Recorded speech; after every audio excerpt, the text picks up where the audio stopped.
How to set up bid, ask, increase, decrease with bid and ask at quote levels.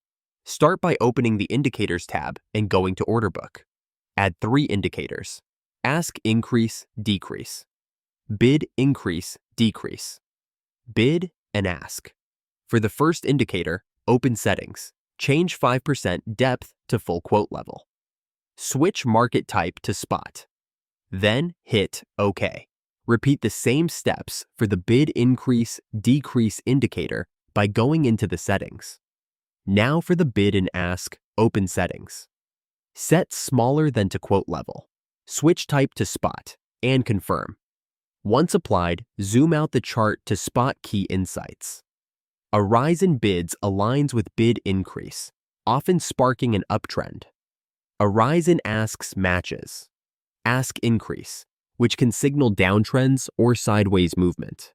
This setup makes it easier to track supply and demand shifts directly from the order book.